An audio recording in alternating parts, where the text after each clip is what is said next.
Good morning friends. So welcome to the prelims booster session. आज का हमारा पहला टॉपिक है पीएम प्रणाम।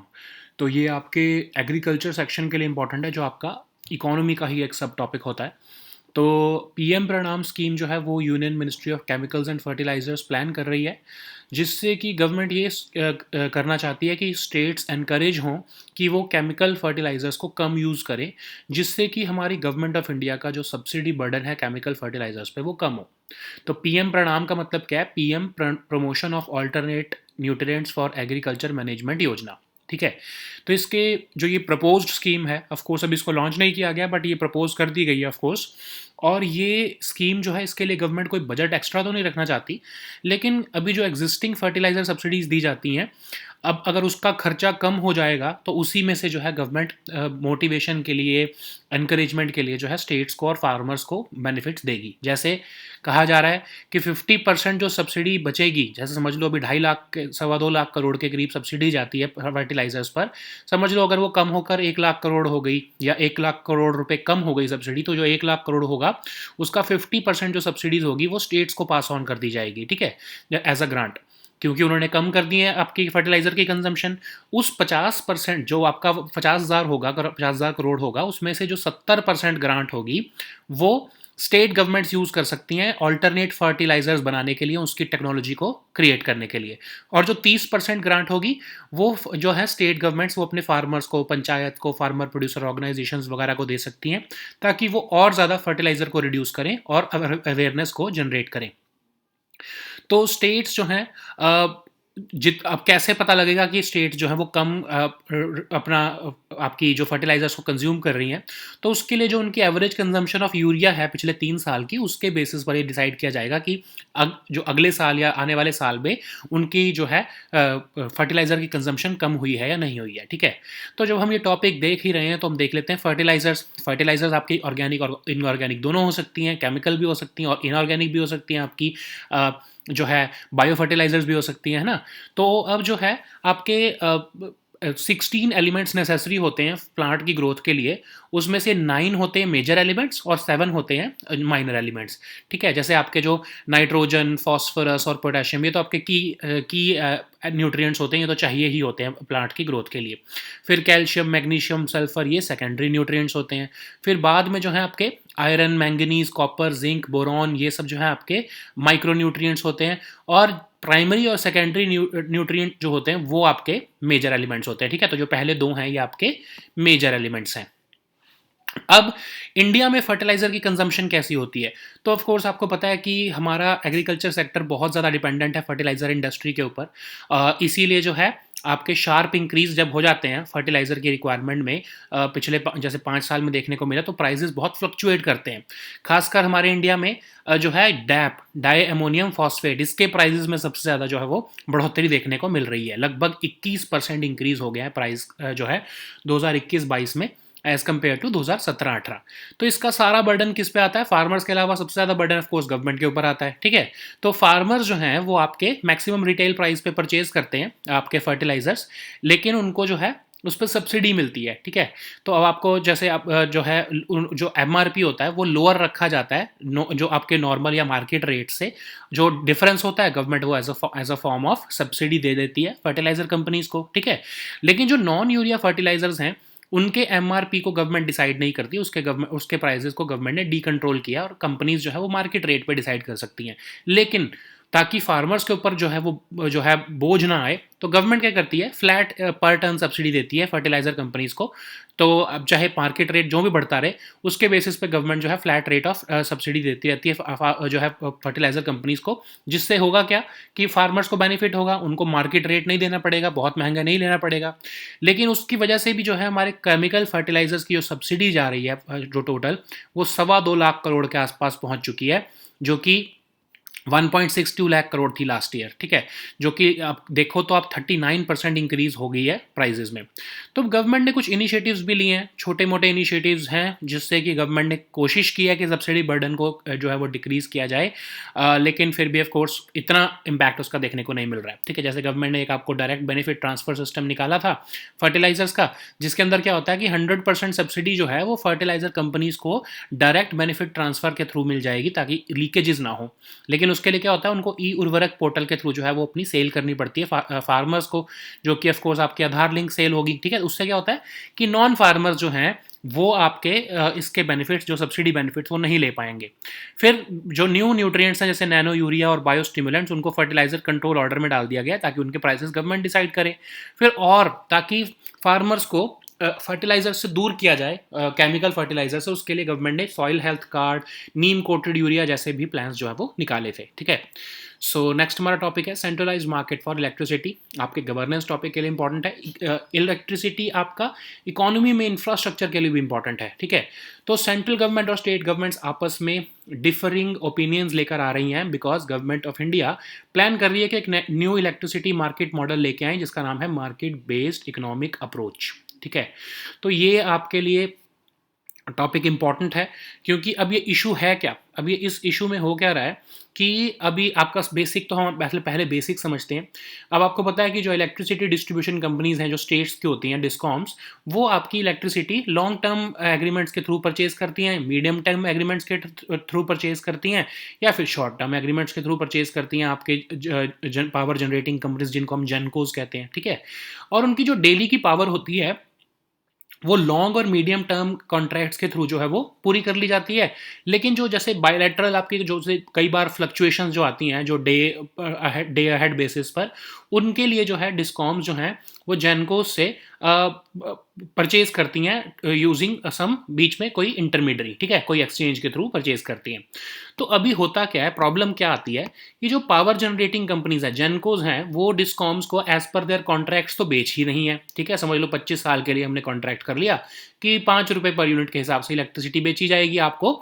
समझ लो एग्जांपल ले लेते हैं कि अक्टूबर के मंथ में 10,000 यूनिट्स आपको इलेक्ट्रिसिटी, इतनी कम तो नहीं होती है ऑफकोर्स, बट आप एग्जांपल के लिए ले रहे हैं, सिर्फ 10,000 यूनिट्स इलेक्ट्रिसिटी बेचेंगे 5 रुपये, और अगर उससे ऊपर बढ़ेगी तो उसके लिए अलग प्राइसेस डिसाइड होंगे, ठीक है। लेकिन होता क्या है कि कई बार डे टू डे में बेसिस में कई बार पावर की डिमांड बहुत ज़्यादा बढ़ जाती है, ठीक है। तो डिस्कॉम्स क्या करती हैं, या तो जेनकोज से ही खरीद लेती हैं एक्स्ट्रा बिजली, या फिर वो आसपास की जो डिस्कॉम्स हैं, जैसे समझ लो एग्जांपल लेते हैं कि मध्य प्रदेश में बहुत ज़्यादा एकदम से डिमांड बढ़ गई, तो वो क्या करेंगे, गुजरात की डिस्कॉम्स को बोलेंगे कि आपको अगर आपकी जो है जितनी सप्लाई आ रही है, आपकी उतनी डिमांड नहीं है, तो आप हमें बेच दो जो एक्स्ट्रा है, ठीक है। या तो आसपास की डिस्कॉम से ले लेते हैं, या फिर जेनकोज से लेते हैं, ठीक है। तो जेनकोज जो होती हैं कई बार क्या करती हैं कि वो उनको जो लो पावर प्राइस, जो लो प्राइस वाली बिजली होती है, मतलब जो उनकी एक्सेस कैपेसिटी है, वो चीप पावर की जो है वो डिस्कॉम्स को बेच देती हैं। लेकिन डिस्कॉम्स को ये नहीं बताती, क्योंकि डिस्कॉम्स को उनको बताना नहीं पड़ता ये कि वो चीप पावर वाली जो बिजली है वो उनको बेच दी गई है।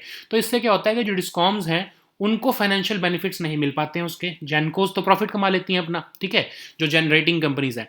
लेकिन डिस्कॉम्स जो हैं, जो असल में जो रिलेटिवली लो प्राइस की जो बिजली उन्होंने खरीदी है, जो एक्सेस कैपेसिटी थी जेनकोज की थी, जो इन एनी वे वेस्ट जानी थी, वो उसको जो है चीप बिजली को जो है डिस्कॉम्स खरीद लेती हैं, लेकिन उसका बेनिफिट इन डिस्कॉम्स को नहीं मिलता है, ठीक है।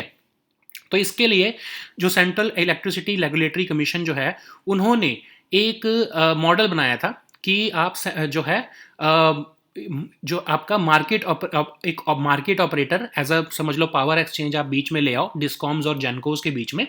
फिर होगा क्या कि जेनकोज को डिस्कॉम्स को, जो जेनकोज है उनको ये जो है डिस्कॉम्स और जेनकोज जो हैं वो वेरिएबल कॉस्ट के बेसिस पर एक सेंट्रलाइज प्लेटफॉर्म पर डील करेंगी, ठीक है। होगा क्या, जैसे मैं आपको ऊपर बताया अभी कि जेनकोज जो है उनको कोई ऑब्लिगेशन नहीं होती है डिस्कॉम्स को ये बताने के लिए कि हमारे को तो इस जो हमने आपको पावर बेची है उसकी वेरिएबल कॉस्ट बहुत कम पड़ी है, और जब उनको बताना नहीं पड़ता तो जेनकोज जो है वो मोस्टली कई बार प्रॉफिट कमा लेती हैं, सस्ती पावर जो है वो आपके डिस्कॉम्स को बेच देती हैं।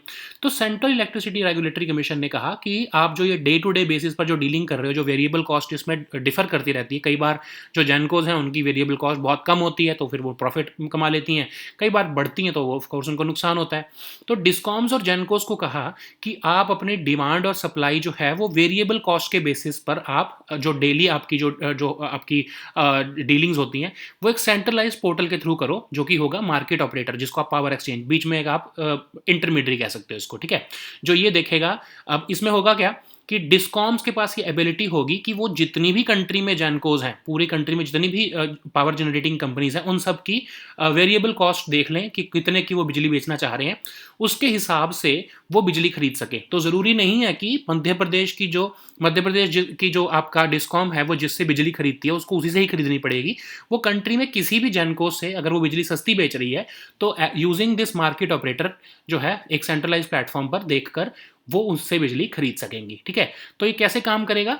मार्केट ऑपरेटर जो है वो एक मार्केट क्लियरिंग प्राइस डिसाइड कर लेगा, जो कि आपके जो जनरेटिंग कंपनीज जैसे बिड्स डालेंगी। ठीक है, तो समझ लो कि एग्जांपल लेते हैं, हम मध्य प्रदेश का एग्जांपल ले रहे हैं, तो समझ लो बिहार में कोई जनरेटिंग कंपनी है, वो कहते हैं कि हम तो जो ये आपकी जो डे टू डे वाली जो आपकी बिजली की डिमांड है उसको हम 3 रुपये पर यूनिट जो है वो सप्लाई करने को तैयार हैं और आने वाले टाइम में। और समझ लो कि छत्तीसगढ़ की कोई जेनको है, वो कहती है कि मैं 4 रुपये देने को तैयार हूँ पर यूनिट। तो इसमें होगा क्या कि जो डिस्कॉम है, जो उसको सबसे सस्ता जेनकोज लगेगा, उसके साथ वो एग्रीमेंट कर लेंगे कि अगले दिन की जो हमको अगर सप्लाई में की ज़रूरत पड़ेगी तो आप हमें ये 3 रुपये पर यूनिट के हिसाब से बेच देना। ठीक है, तो अब इसमें होगा क्या कि हमने जो फिक्स्ड कॉस्ट है वो तो बाहर ही रहेंगी। ठीक है, जो आपकी जो फिक्स्ड कॉस्ट पड़ती है जेनकोज को वो तो बाहर रहेंगी, वो तो आपके long term contract, medium contract, इसी सब में रहेंगी। जो हमारे को डे टू डे की बेसिस पे चाहिए होती है बिजली, जो हमारे जो डिस्कॉम्स को फ्लक्चुएशन को रोकने के लिए, वो परचेज करने के लिए मार्केट यूज होगी। ठीक है, अब इसमें होगा क्या कि समझ लो 3 रुपये की बिजली जो है वो वेरिएबल जो कॉस्ट के हिसाब से उन्होंने बिहार वाली जो जेनकोज ने डिसाइड किया था बेचने को, तो कॉन्ट्रैक्टेड प्राइस जो है वो समझ लो 3.5 रुपये के आसपास डिसाइड हो गया। 50 पैसे तो कुछ कमाएंगी भी ना जेनकोज। तो होगा क्या कि अगर जेनकोज ने 3.5 रुपये का कॉन्ट्रैक्ट कर लिया है मध्य प्रदेश की डिस्कॉम के साथ, तो होगा क्या कि समझ लो कि आपका जो है जो जितना एमसीपी डिसाइड हुआ था मार्केट क्लियरिंग प्राइस, उससे अगर कम जो है अगर उससे जो कॉन्ट्रैक्टेड प्राइस से कम कॉन्ट्रैक्टेड प्राइस पर ही बिजली बेच दी गई है अगर मध्य प्रदेश के डिस्कॉम को, तब तो ठीक है, तब तो कोई प्रॉब्लम नहीं है।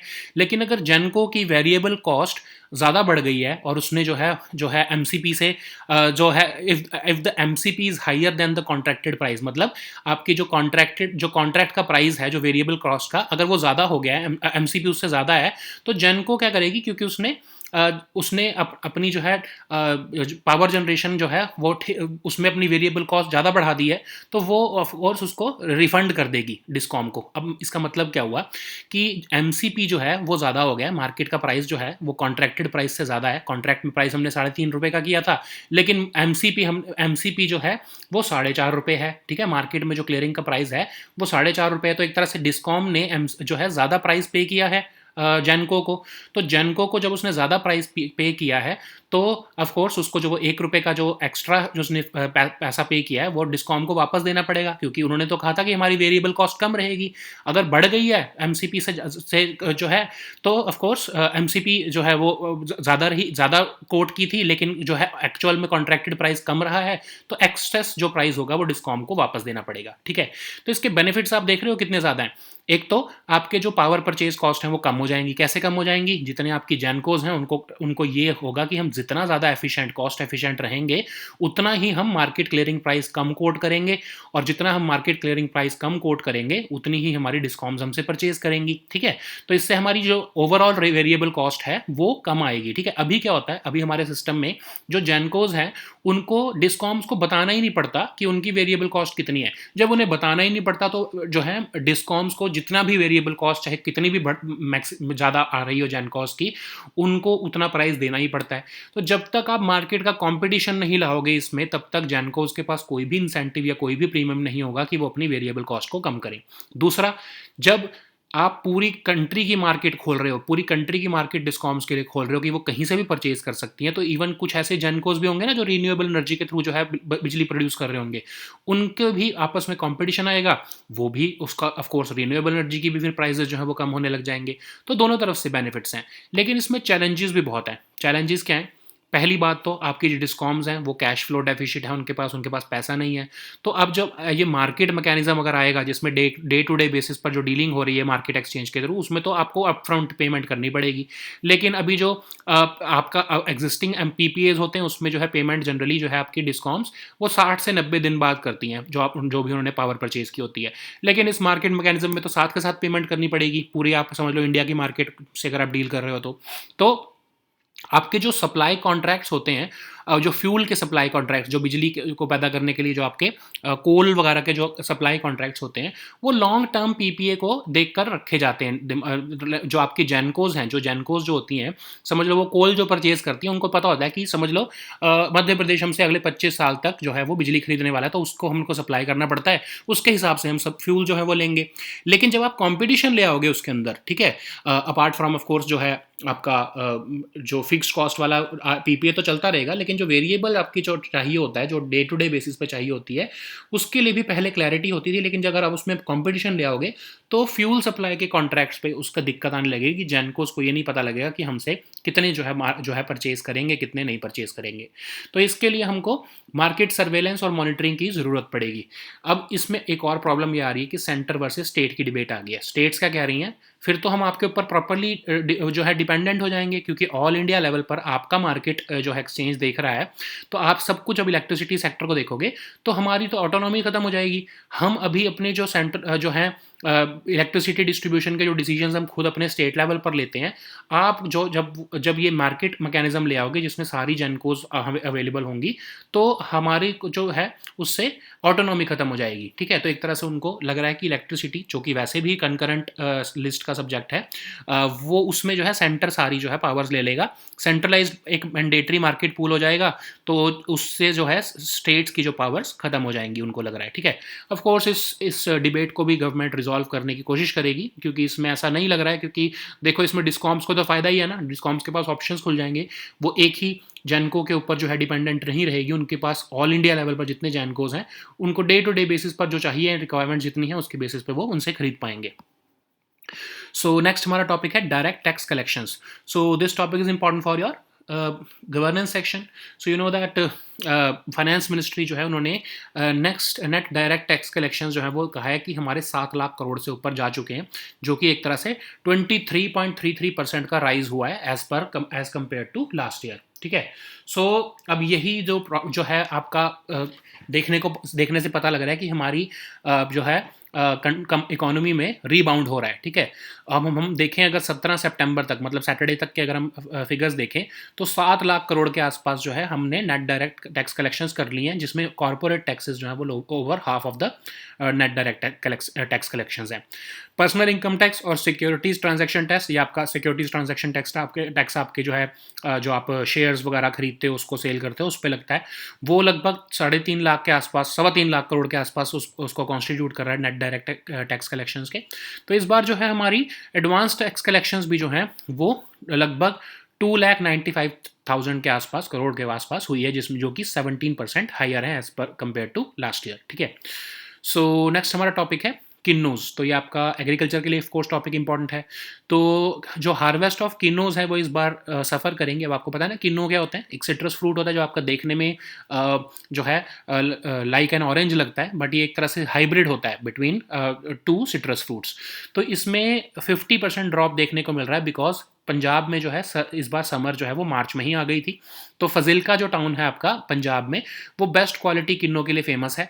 लगभग 2.5 लाख एकड़ ज़मीन पर इस डिस्ट्रिक्ट में किन्नो उगाया जाता है। और इस बार हुआ क्या कि जो कैनाल वाटर था वो पॉल्यूटेड रहा because of several reasons, chemicals जो है वो रिलीज़ किए गए फैक्ट्रीज द्वारा, तो उसकी वजह से जो है किन्नो की प्रोडक्शन में लगभग 50% का ड्रॉप देखने को मिला है। नेक्स्ट हमारा टॉपिक है district disability rehabilitation centres. Of course ये टॉपिक भी आपका सोशल इश्यूज़ के लिए भी इंपॉर्टेंट है। ठीक है, सो डिस्ट्रिक्ट डिसेबिलिटी रिहेबिलिटेशन सेंटर्स जो है रिसेंटली इनाग्रेट किए गए हैं union minister of social justice and empowerment द्वारा। तो ये आपके इफेक्टिव रिहेबिलिटेशन सर्विसेज देते हैं जो आपके पर्सन्स विद डिसेबिलिटीज़ होते हैं, पिछले 2 डेकेड से ये सर्विसेज दे रहे हैं। और ये आपके डिस्ट्रिक्ट मैनेजमेंट की जो टीम होती है, जो कि आपके जो डिस्ट्रिक्ट मजिस्ट्रेट होते हैं वो और कोई ना कोई रेप्यूटेड एनजीओ मिलकर उनको चलाता है। ठीक है, तो अभी जो है 9 सच मॉडल DDRCs को इनाग्रेट किया गया है, बदाऊं, पीलीभीत, बरेली, बालाघाट, गोलाघाट, अहमदाबाद, अमरावती, कुल्लू और रामपुर में, ठीक है। सो नेक्स्ट हमारा टॉपिक है India the largest lender to Sri Lanka. तो ये आपका इंटरनेशनल रिलेशंस के लिए टॉपिक इंपॉर्टेंट है। तो इंडिया जो है वो सबसे बड़ा सप्लायर बनकर आया है या लैंडर बनकर आया है अगर हम कहें श्रीलंका के लिए, और हमने इवन चाइना को भी ओवरटेक कर लिया है। अगर हम सिर्फ लोन्स की बात करें तो लगभग ऑलमोस्ट $1 बिलियन के आसपास, 968 million is equal to almost $1 billion के आसपास हमने लोन्स उनको फिर सिर्फ 4 महीने में दे दिए हैं, ठीक है। अगर हम पिछले 5 साल की बात करें तो चाइना उनका लार्जेस्ट बायलैटरल लैंडर रहा है, और अगर हम मल्टीलैटरल लैंडर्स में देखें तो एशियन डेवलपमेंट बैंक उनको सबसे ज़्यादा लोन देता था। लेकिन अगर हम टोटल देखें तो पिछले 4-5 महीने में इंडिया ने $4 बिलियन की उनको असिस्टेंस दी है, फूड और फाइनेंशियल असिस्टेंस अगर हम टोटल मिलाएं। अगर हम सिर्फ अगस्त 22 को देखें तो हम 21,000 फर्टिलाइजर्स जो है टन्स ऑफ फर्टिलाइजर उनको दे चुके हैं, ठीक है। जो है हमने उनको उनकी जो है सबसे मुश्किल टाइम पर जो उनका सबसे क्राइसिस का सिचुएशन है उसमें सबसे ज़्यादा मैक्सिमम अमाउंट हमने असिस्टेंस में उनको दी है, इवन मोर देन IMF, ठीक है। So now let us see all these topics in English. So the first topic is PM Pranam. So this topic is important for your agriculture section. So Union Ministry of Chemicals and Fertilizers is planning to launch a scheme called PM Pranam. So this scheme stands for PM Promotion of Alternate Nutrients for Agriculture Management Yojana. So this scheme is basically aimed to encourage states to use less chemical fertilizers and to reduce the subsidy burden on chemical fertilizers. So basically government wants that the farmers and even the states will encourage them so that they will be using less chemical fertilizers, and the subsidy burden on the burden on the government with respect to chemical fertilizers will be reduced. So what are the features of this proposed scheme? So of course, as per this scheme, the government will not be using any separate budget for this scheme. So the entire scheme will be funded by the savings that the government will incur out of the existing fertilizer subsidies. So let us suppose, like I was giving an example earlier, let us suppose that currently we have this 2.25 lakh crore worth of subsidies going into fertilizers. Let's suppose that if we save 50% of the subsidies, or let's suppose 1 lakh crore worth of subsidies have been saved because the farmers are using less and less chemical fertilizers, then the 1 lakh crore that has been saved from in this farmer subsidies, out of that 1 lakh crore, 50% of the subsidy savings will be passed on to the states. Okay, 50,000 crore rupees will be passed on to states, and 50,000 crore, of course, the central government will keep it with itself because it has saved certain subsidies. And out of these 50,000 crore rupees, 70% will be utilized to create assets in those states, which will be used for the technological modernization with respect to alternate fertilizers that will be provided to the farmers. And the rest of the 30% amount will be used to reward the farmers so that they will be encouraged more and more. And it will also be used to generate awareness that we should not be using the chemical fertilizers. So how would the central government know that the states have reduced their consumption of chemical fertilizers? So for that, of course, any increase or decrease would be seen as per the average consumption of urea over the previous 3 years by that particular state. Okay, so while we are looking at this topic, we should also see the fertilizers as a whole. So fertilizers can be both organic and inorganic. You know that inorganic fertilizers are the chemical fertilizers, the organic ones are the biofertilizers. So out of the 16 elements necessary for plant growth, 9 are the major elements and the 7 are the minor elements. So these primary and secondary nutrients, the nitrogen, phosphorus, potassium, calcium, magnesium and sulfur, these primary plus secondary nutrients are the major elements, and these mentioned here are the micronutrients like the iron, manganese, etc. If we look at the fertilizer consumption in India, then the success of our agriculture sector depends upon the fertilizer industry. We all know that, but there has been a sharp increase in the overall fertilizer requirement in the country and also their prices. If we compare all the fertilizers, then DAP, the diammonium phosphate, has seen the maximum increase in both price and consumption. So the fertilizer subsidy burden has reached such a high level that the government has to weigh in.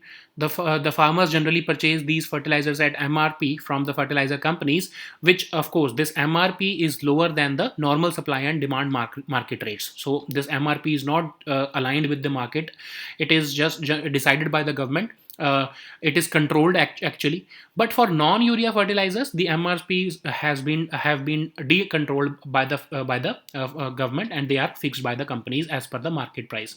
But that is also not market determined, because the government pays a flat per ton subsidy to the fertilizer companies, so that these nutrients are priced at reasonable levels, and the farmers do not have to suffer due to rising market prices.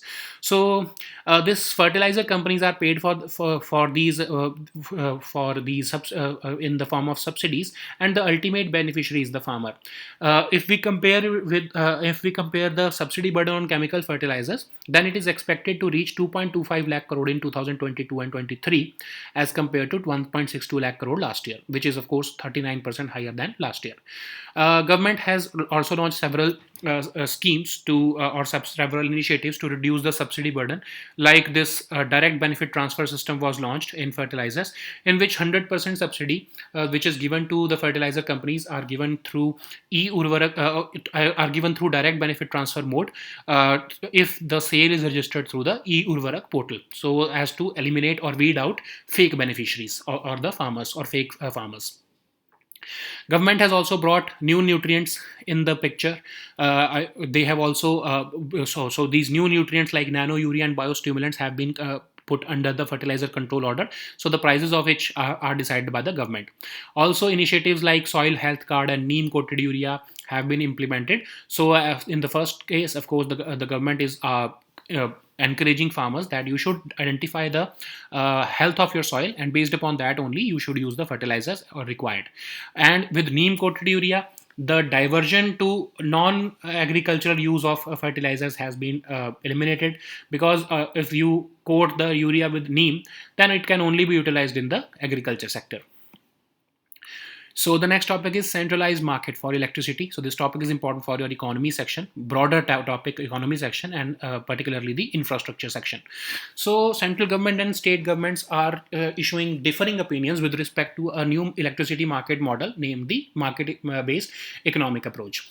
So you know that currently the electricity distribution companies known as DISCOMs and the power generation companies known as GENCOs, they enter into long-term, medium-term, and short-term contracts, in which these fixed-term contracts provide a certain amount of electricity to them for the whole year, or for the entire period.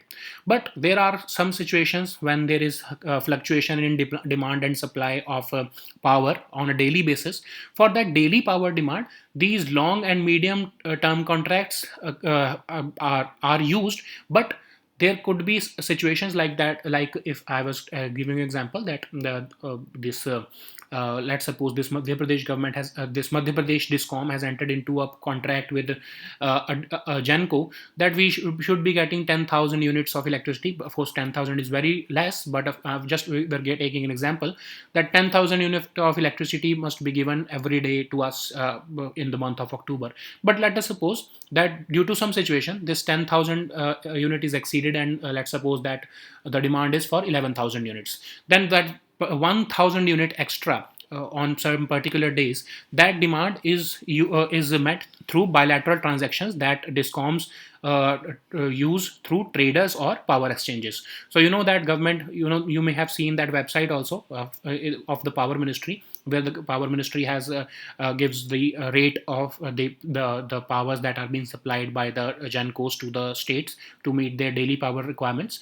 So basically, these power generating companies, they supply to DISCOMs as per their contracts, but when there is this daily power demands, in case of fluctuations, these DISCOMs have to submit their demand 1 day in advance for each 15-minute time block. Let's suppose that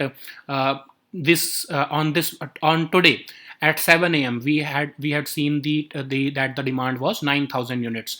So for the next day we will be submitting on today itself that tomorrow our demand would be based upon this 10,000 or 10,005 units or 10,010 units, and so on. Okay, so this fluctuation or the extra units that are required, they have to be submitted in advance, and Gencos, they will be supplying the power to these discoms, but they will not be disclosing the cost that they have incurred, the variable cost specifically that they have incurred in producing that electricity. Okay, so this is to the system operator and to the discom, of course, both. So Gencos, what would they be doing if they have any excess power left? They would be selling it to discom, but they would be if the variable cost is very low, then they would be making money at the cost of discoms. So discoms would not be knowing about the details about how much cost is what it was there for the Gencos to produce this amount of electricity. So discoms would be purchasing at the normal rate, whereas the Gencos would have incurred a lot less cost in producing that electricity. So to address this issue at the time when our discoms are already having systematic inefficiencies and they are already suffering from cash flow crunches, the Central Electricity Regulatory Commission in 2018 came up with this MBED proposal, in which the day-ahead market, in which the day-to-day power and supply happens through an exchange, these discoms and Gencos, they can make demand and supply bids based upon the variable cost on a centralized platform. Okay, so these Gencos can say that, let's suppose we are willing to supply 4 rupees per unit electricity to anyone who wants to purchase from us, to any discom who wants to purchase from us. Okay, so this market operator, this would be a centralized agency. This power exchange would be a centralized agency. Here comes the issue. Okay, we will discuss it later. This would be this market operator who is the centralized platform, who is handling all the dealings within the between the discoms and Gencos. This will be a centralized portal, and these Gencos, will have to supply the power that costs the least. Okay, and these discoms would be able to source power from all Gencos. Like I was giving an example, that if Madhya Pradesh discom finds that the power that is being supplied by a Tamil Nadu based Genco is very less, then this Madhya Pradesh discom can purchase from it. Okay, as long as grid security is maintained. Okay, and how this whole idea would work: the market operator will arrive at a market clearing price. Let's suppose that they have issued a market clearing price of 4 rupees per unit and then the discoms would procure the required electricity from the market operator at the MCP at that is 4 rupees per unit, and this would be paid by the market operator, which will be the centralized person, centralized agency rather. I'm just telling it that I'm just saying person. It would be an institution, a centralized portal, and this 4 rupees would be paid to Gencos, who will be supplying the power, because centralized portal is not supplying the power. The power is being supplied by Gencos. So the settlement for fixed cost, of course, the entire power purchase agreements 25 years, 10 years would not be a part of this agreement, because they are long-term agreements. Here we are only talking about the day-to-day supply mismatch dealings. Okay, if the MCP is supposed higher than the contracted price, let's suppose that MCP, this 4 rupees, is higher than the contracted price, the price at which the Genco has actually produced the electricity. Let's suppose that the contracted price is 3 rupees. Okay, but the MCP charged from the discom by the market operator has been 4 rupees.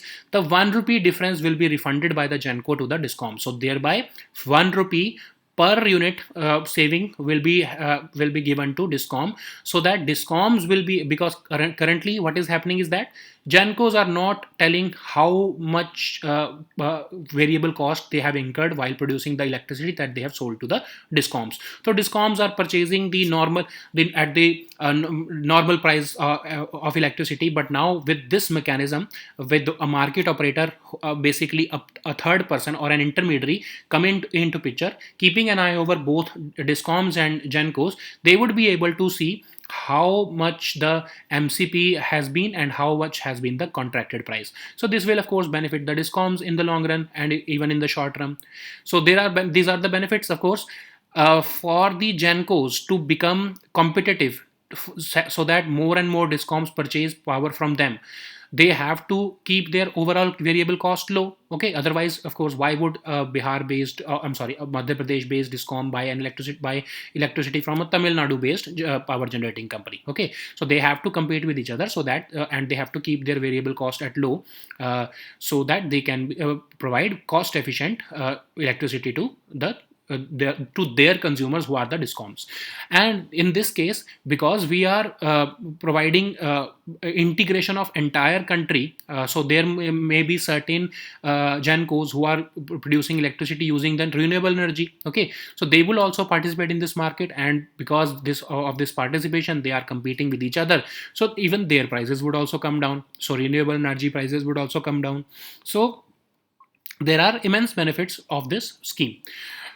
But there are challenges also, because you know that discoms are facing a cash flow deficit, so they would not be able to make an upfront payments. Okay, so currently these PPAs that have been signed with the power generating companies, the discoms do not need to pay them all at the same time. These payments are generally made after 60 to 90 days after buying power. But in case of this daily power purchase and sale, they have to make upfront payments. For that, discoms do not have so much money left, or they have cash crunch. Also, these PPAs, these gencos who enter into PPAs with the discoms, they have this in mind, that for next 25 years I have to supply electricity to this Madhya Pradesh based discom. So I would have to procure the coal, the fuel supply, according to that. But because if there is an uncertainty if that Madhya Pradesh discom would buy electricity from me or not, then their fuel supply contract would also suffer. They would not know how much fuel they would have to procure. Let's suppose that if their demand increases, all other states are also demanding from these particular genco, then they would not be having so much fuel to provide electricity to them. Okay, so for that, tighter market surveillance and monitoring needs to be done. But there is also center versus state debate.